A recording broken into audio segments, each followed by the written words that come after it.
You're watching The Breakfast Club.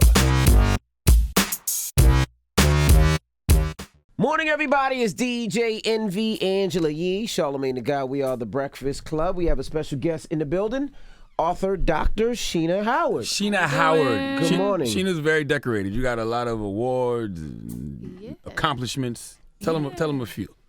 I'm the first and only Black female to win an Eisner Award, which is considered the Oscars of comics. So Now, I just found that out. I didn't know what it was, but I'm a big comic book guy, and whenever you're the first Black anything, it's a big deal. Yeah. To be honest, I didn't know what an Eisner Award was when I won it either.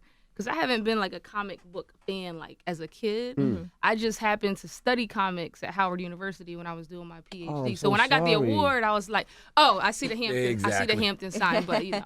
I said hate your you last all name day. was Howard. I was like, yeah. But you went to oh man. So what? So you studied comics at Howard? Yeah, as a graduate student, I did my PhD there. That sounds like a class you get at Hampton for real. Though. Hey, Study watch your comics. mouth. All right, y'all can. More like Morgan State, but go ahead, we let you know. Study comics.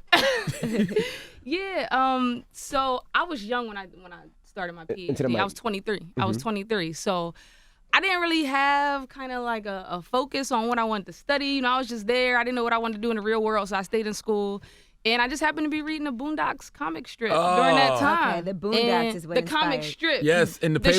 The show is Amazing. Classic. no, it's awful. It's awful. No, It's awful. come The comic on. strip is where it's at. I love the comic strip too, but you were in D.C., so you used to actually get it in the paper. Yeah.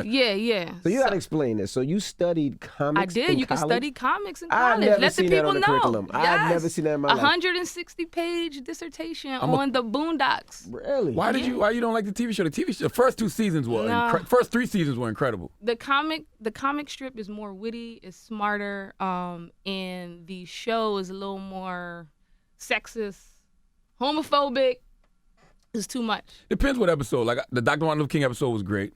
When Martin Luther King Jr. woke up from the coma. Yeah. And even the stuff that people would consider homophobic, maybe like the Thugalicious and stuff Yes. like that. But it kind of foreshadowed where hip hop went. Think about it now. But hip hop was already there. It was already sexist and homophobic before But that. I'm talking about like with thug rappers wearing dresses Okay, yeah. and, you know, claiming whatever identity they wanted, gender identity they wanted. So the comic strip was doing that before the show. And I mean, for me as a Black lesbian female, it's not the kind of media that I want to consume as a woman, as a Black woman. I talked about the comic strip being sexist as well. You know, no Black female representation in the comic strip. And when you do see the Black females, they're like having identity crises and where's the mother, where's the grandmother. That If you is think about true. it, it's There's no Black women it's a on bunch of boys Boondocks. and dudes, and then when women are mentioned, they're like, having some sort of crisis. Can I we go never back for a thought second about when it you because finish? Regina Hall does both voices. Yeah. But For yeah, the show, yeah, but yeah. when you watch the show, there are no Black. So that's what my dissertation I was want to go about, back. digging deep. So you weren't into comics at all as a kid. No. So what made you do this in college? Because that's like just so left. Yeah. So, I mean, they're like, you got to pick a topic. You got to write about something, right? So And you I thought was that like- was going to be the easiest. I thought, and I was interested in it. I was reading Okay. the Boondocks. Then I was interested in it. I was, I also have a degree in graphic design, so I wanted to do some visual stuff. You know, the aesthetic is pretty cool, and the Boondocks comic strip, plays on hip hop a little bit with the aesthetic, with the attire, the things they talked about in the comic strip. So it was just that was there. That's what I was interested in at the time, and it was political, which I appreciate. Growing up, I really didn't see kind of, the use of comics, superheroes and things like that.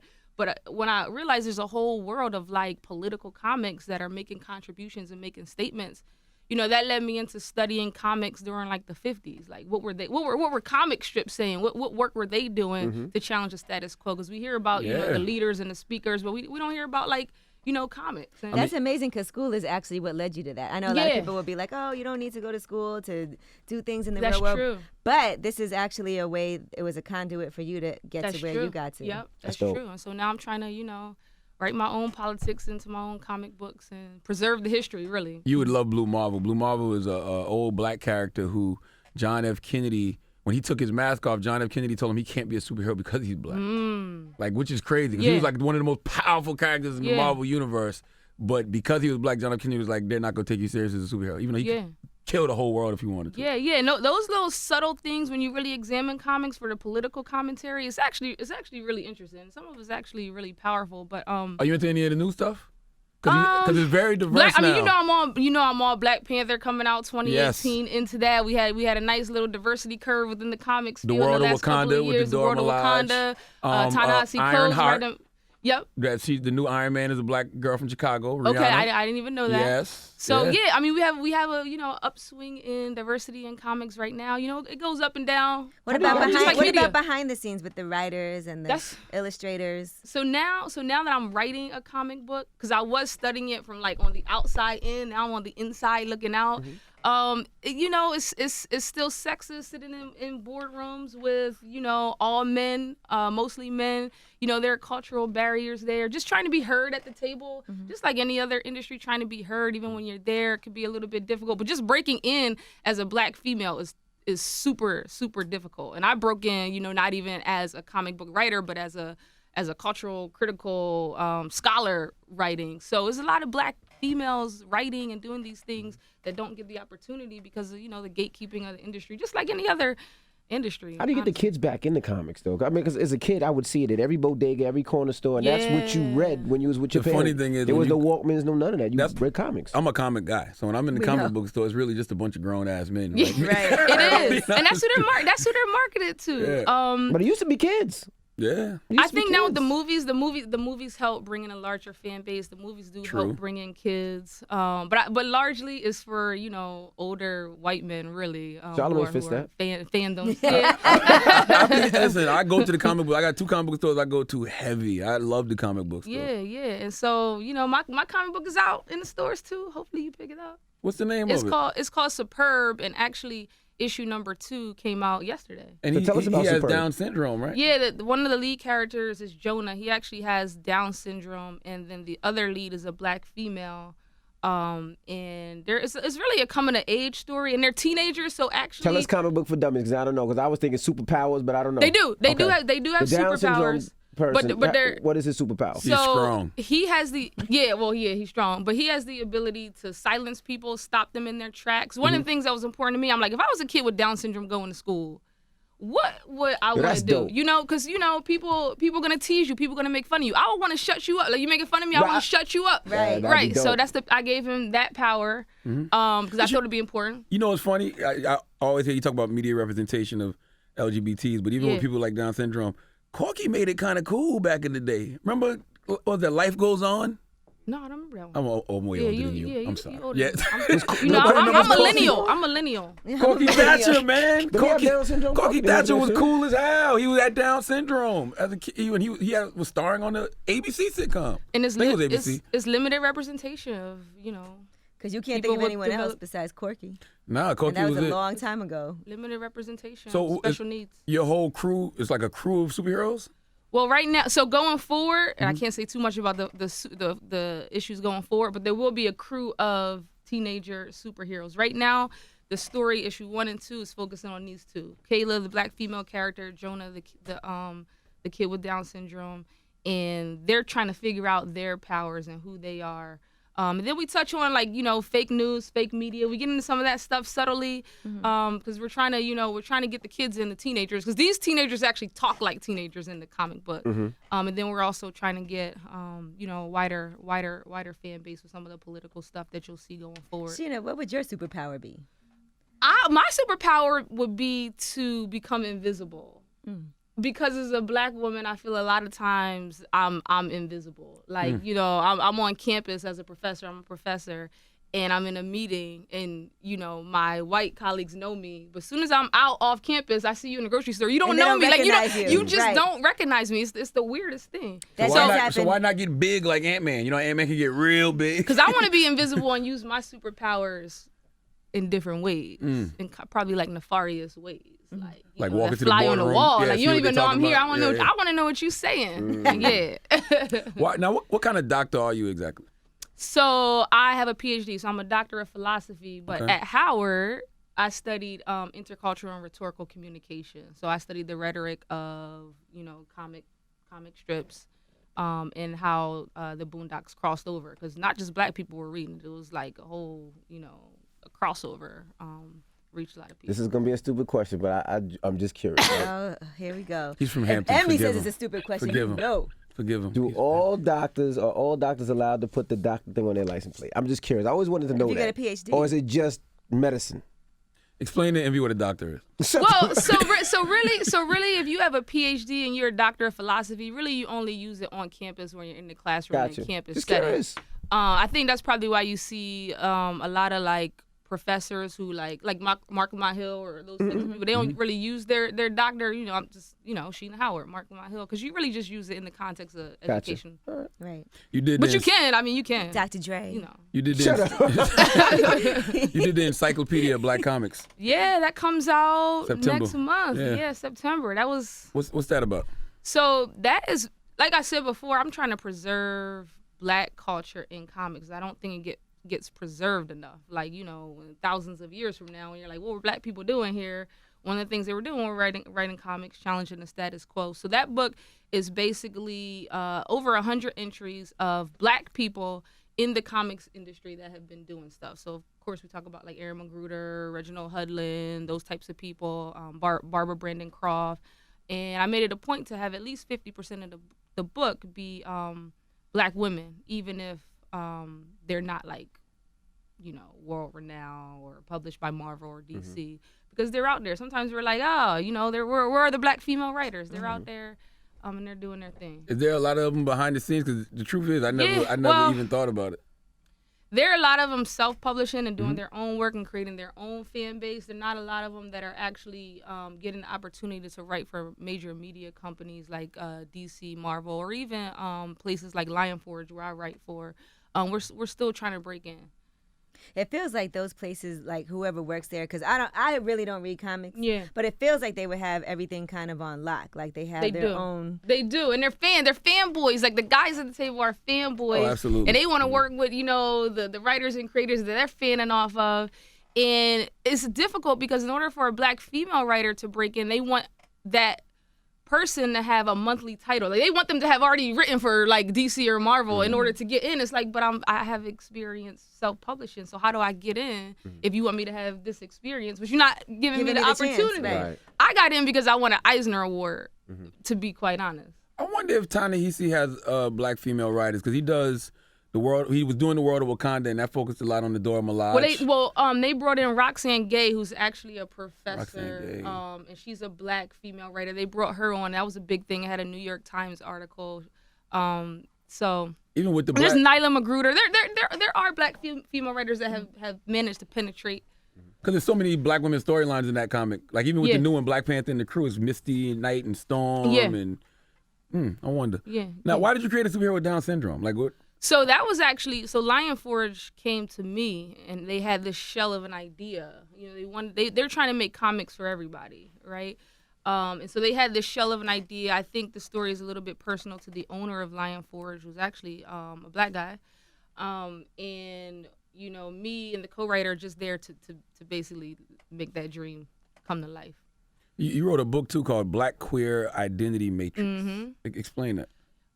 So Black Queer Identity Matrix was just basically my response to a lack of literature on Black lesbian identity. And what I was also trying to do with that book is kind of challenge our notions of like how we present. So a lot of times in the Black lesbian community, you'll see like they call them studs and femmes, like the more masculine woman and the more feminine woman. And I'm talking about in that book that's reproducing, heteronormativity. That's reproducing this dominant, submissive kind of idea, and I'm trying to get people to challenge that idea. And also, as when I lived in DC, I was I presented a little bit more masculine than I do now, and I started to think, well, why am I presenting this way, and who am I modeling this aesthetic after, and how is that being kind of dictated to me by society and by cultural norms? So I talk about that in that book, which some people don't like. It's a little controversial. So you think that being a lesbian, you felt like you had to present yourself more manly? Yeah. You had to be young and I had to be a little bit more masculine if I wanted a feminine type of woman, because of that dynamic in the Black lesbian community. And I connect that back to Black women not being fully integrated into the feminist movement. So we didn't have the ability to be free and sexually free and And so those sort of dynamics, stud femme, actually limit, you know, our expression. It's even like, you know, if a stud dates a stud, it's like, oh my God, in the community, it's like, oh my God, you can't do that. Why? The whole movement is supposed to be about sexual freedom. So, but it's okay for a femme to date a femme. Yeah, that's sexy. But and see, that's the male gaze right there. Like, so. You know what else I think is crazy? That people have such a problem with men dating other men like, I feel like women can go back and forth too. Like, they'll be like, oh, it's cool for women to be with other women, and guys are okay with that. They actually like that. Yeah, they like it. Well, they like it unless they're getting cheated on by, you know. Right. And then it's like they don't like it. They like it when they're looking at it. By the way, if a lesbian gets a hold of your woman, it's a wrap. You cannot eat pussy. But then for men, they're like, oh, if you do that, you're just, you know, it's over. Like, a woman will be like, oh, I can't be with a guy if he's been with another guy. Yeah. And they always also say, and this is a problem we have in this room, running a train. Oh, yeah. They try to say that if a guy is, a bunch of guys have sex with one woman, they run a train. But if a woman does that, she's a hoe. No, if a woman does that, then they running the train on the guy. No. It's two guys and a woman is a train, but two women and a man is a menage. And that's what they think in this room. But I think that two men and a woman is also a menage. Yeah, because it's three people. Threesome is a threesome. Right. You challenged a lot of the media representations of the LGBT community. What do you think the media is doing wrong? Well, first, there's limited representation, of course. You know, one of the... You got Empire. Empire, yeah. That show got me in a lot of trouble with Boyce Watkins. I know. I want to get to that. I want to get to that later. His goons came after me and, like, came for my, like, unborn children and, you know, my whole family. But I think there's limited representation, especially for black women. The one of the most recent movies I can think about is Pariah, which actually did very well about the black lesbian young lady. And I think we need more of those. You know, people want to see themselves in media. People want to see themselves represented. We learn how to deal with the world through you know, the things that we consume, the things that we watch. So that's your phone on? Whose phone is that? That's not my phone. That's not mine. Sure. That's Dr. Sheena Howard's phone. Dr. Sheena Howard. It's interesting though, because University's phone. Growing up, it was that representation. Like, what you mean? Because Set It Off was like... Set It Off, but you know, that was more subtle. Well, yeah. No, that wasn't Queen subtle. Latifah. It was tongue kissing. Yeah. You know, but it's just like... But it's so far and few. Yeah, I feel like it didn't go forward from there. Right. Yeah. Yes, it's far and few, but it's far and few, like you said. Because you can just name one. That's it. Yeah. But that was a big one, though. It was. Like, and I want to see more. I want to see more of that identity, you know, integrated into, you know, shows like Empire. I think Empire did a good job with that scene where they were they threw the gay son in the trash can. In the garbage can, yeah. And you know, that really shows the struggle that, you know, gay people are dealing with, even still today when it is, you know, we're moving in the right direction as far as, you know, more acceptance. But, you know, it still is the coming out process. It still is really difficult. It still is really hard to, you know, tell your parents, hey, you know, I'm gay. So I feel sometimes like maybe we just normalize it by making it normal. Like, it doesn't have to be a press conference. Yeah, you know what I mean? I think that's good. Yeah, it just happens. It's just regular just on be. TV, a regular relationship. Just be. Now, you didn't like Dr. Boyce. I guess you didn't like when Dr. Boyce said Lee Daniels pushes a gay agenda. Yeah, he says a lot of things that are homophobic. I don't even like using the word homophobic because I don't think at this point people fear gay people. You don't fear gay people. They have a fear of what they don't understand. Yeah, fear what they don't understand. Same thing with transphobia. And at this point, a lot of it is just tied to religion. At this point, like, I think it's wrong because the Bible says so. But Boyce Watkins, I felt that he was, you know, being homophobic in some of the things that he was writing and saying. And I mean, listen, we had one gay character on Empire. It's like we're not taking over the world. And what do you mean a gay agenda? We're fighting for our humanity. You know, we're fighting to be seen and heard and for our rights. So if that's the gay agenda, then hell yeah, it is. It's a gay agenda. And so I wrote a Huffington Post piece about that. And they came for you? He didn't like it. They came for me. They came for me hard, you know. And back then, you know, that's when I was, you know, I was just starting to blog and trying to put myself out there. Yo, those comments were crazy. Right. They're crazy. Like, we get them all the time. You know, it's like, these people want me dead. Well, now I try not to read them because it's like, I don't really care about your opinion anyway. Right.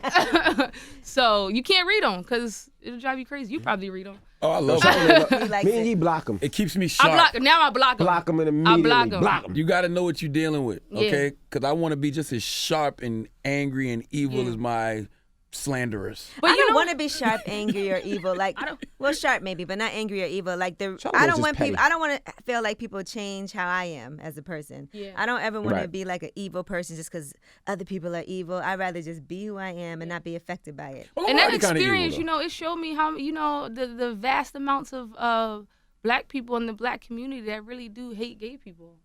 That's really. A fact. I didn't know how serious it was. I've had arguments with people that feel like there's too much gay representation today. How? You probably can't even name 5 movies with black gay people. And people will say, and I've had arguments Moonlight. with people Moonlight. Moonlight. Which was a very good movie. Very good movie. But I've had arguments with people that say, it's not good for kids because it's making kids feel like this is how they should be. Feel like they could be who they are. And yes, and the problem is that there are a lot of kids that are struggling with certain issues and don't know what it is that they can do. They have nobody to look up to. They feel like it's wrong because people have told them. Yeah. But nobody's going to choose a harder life. Sorry. Nobody's going to choose a harder life. Mm-hmm. I think sometimes it's fatty, though, for kids. Like, kids do stuff because they think it's cool, And I think sometimes they jump into that lifestyle because they think it's cool, or they jump into a drug lifestyle because they think it's cool and not really know what they want at a young age. But I think with sexual orientation, I think people go through an exploration phase, especially I feel like women in college, college like is a running joke, like all women are lesbians in college. People go through an exploration phase. Mm-hmm.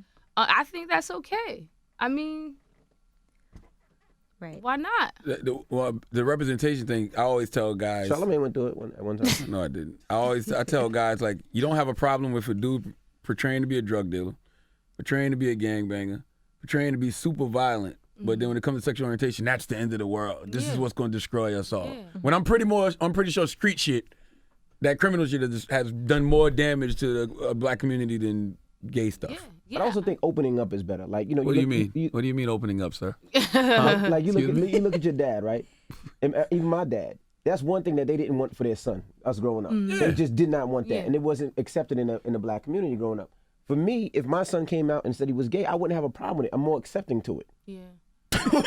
This guy. I think if we were more accepting, we'd be a lot farther along in like the civil rights movement. I mean, just don't know why people care so much. That's what I'm saying. Like, why do I care what anybody's doing in the bedroom? Period. I think at this point, it's more people clinging to religion. I think at this point, it's just it's against my religious beliefs. But I don't even think your religious beliefs have to necessarily align with your political beliefs. Like I could vote for the rights of gay people, but also still think that, hey, religiously, I think this is wrong. I wouldn't do it. But that doesn't mean I have to go into a voting booth and say you can't get married. Yeah, and we do a lot of things that are against our religion, by the way. Yeah, it's like eating pork. It's all a big contradiction. I think people are more accepting than social media reflects, though. Okay. I think the world is more accepting than social media reflects. I don't know. I would like to think so, but I think that's what we thought about racism as well until Donald Trump got elected. And it's like, that is true too.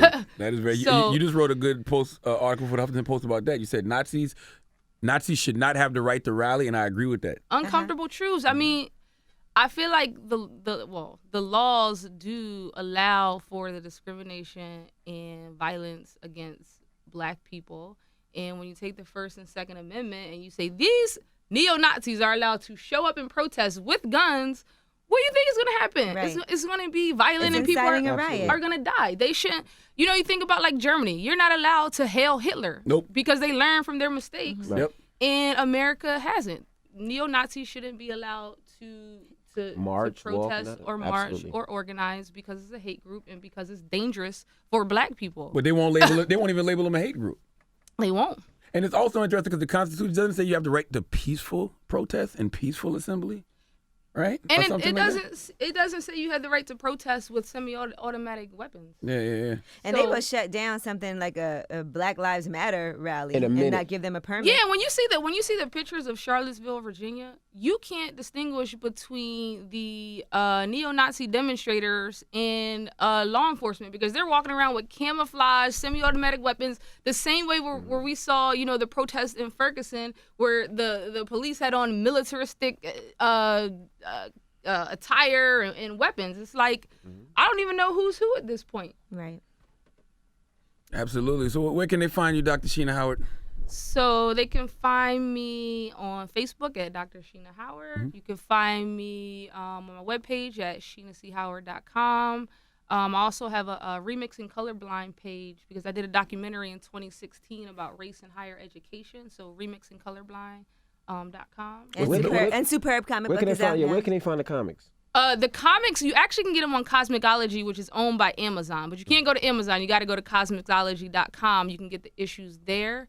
Or your local comic book store. You got to go into your comic book store or call them up and tell them you want the comics.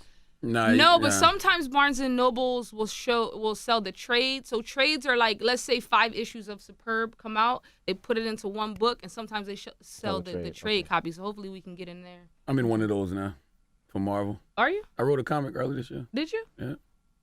Wrote my own comic. I got to look that up. Yeah. So the best place to go argue with you is Facebook.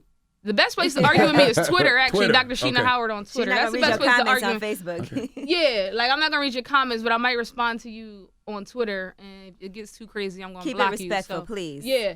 And the Encyclopedia of Black Comics also coming out in September. It comes out in September. I'll do a release at the comic book store in Philadelphia that's owned by a Black woman. It's actually one of the only comic book stores owned by a Black woman.